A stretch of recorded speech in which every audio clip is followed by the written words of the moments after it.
Okay, my student, thank you so much for your attention today. And in this second part, I will introduce to you how to program the ASP32 or another board, for example, ASP82,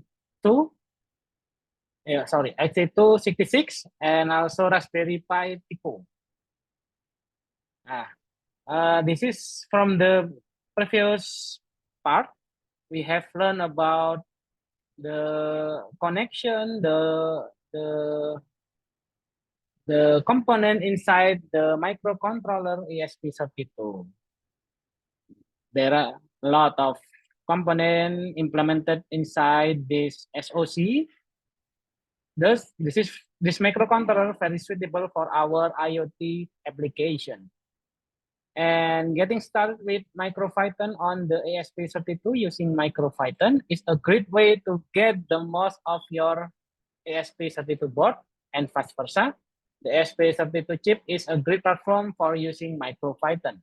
But as I mentioned to you before, that we also can program this ASP32 board by using the Arduino IDE. Of course, by using the C programming language. But in this course, I will teach you the Micropython. And then for the requirement, we need a board with ASP32 chip. For example, here I use ASP30. I'm sorry, I use ASP8266, but I insist you using the ASP32 because the ASP32 provide more capability. For example, the Bluetooth and also the Wi-Fi and also the dual core microprocessor with low improvement in the cost.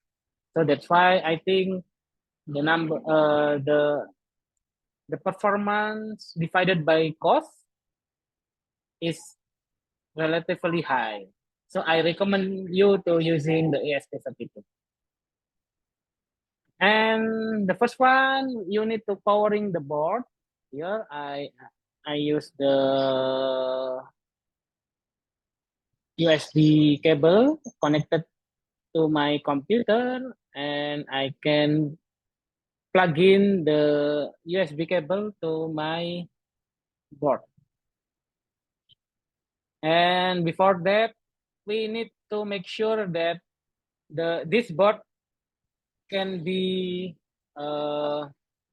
recognized by our operation system. For example, in Windows, you can click the device manager, and then and there you can find the COM port, that match with the USB connection here. And then we need to install the firmware.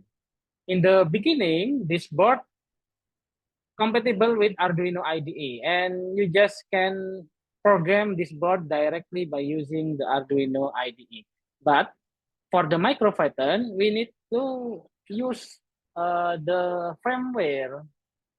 Thus, this microcontroller can be programmed by using Micropython. So that's why you can download the firmware first from the https micropython.org and just select the appropriate SoC system, for example here, the ESP32, and download the .bin file, okay? The latest one here at the top of the download file. And then you need to install also the Tony IDE from https tony.org. This is the IDE to install to configure this microprocessor and also to program this microprocessor by using Micropython. Okay, and this one after you open the the Tony IDE here, and on the right side, as you can see, we need to configure here at the box, red box. You can see you need to choose the ESP32 and then choose configure interpreter. Okay. After that, here you need to click this install or update Micropython. Just click this button and then choose the appropriate port and make sure the port has been recognized by the operation system. Several ISP board use different serial to USB controller, for example, CH340 or CP2100. To make sure that the controller's driver has been installed in your operation system. Thus, the operation system can recognize your hardware. And then in the firmware tab here, you need to browse the appropriate firmware that have been downloaded by us before. Okay. And then click install.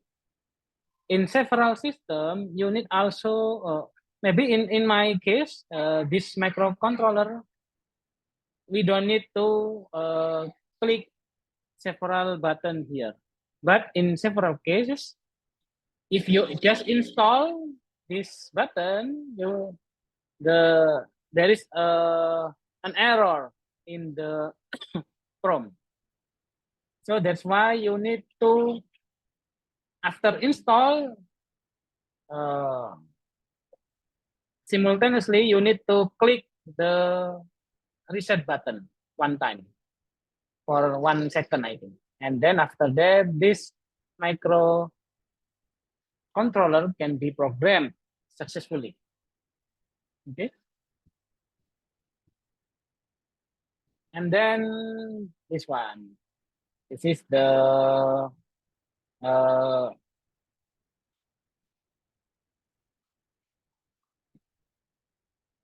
pins and GPIO. This is our first program here. Let me show to you. Okay. You just run this program and that's it. Okay, in the next part, I will teach you how to use this, how to program our first GPIO here. Okay, maybe that's all for the second part. Thank you very much. Assalamualaikum warahmatullahi wabarakatuh.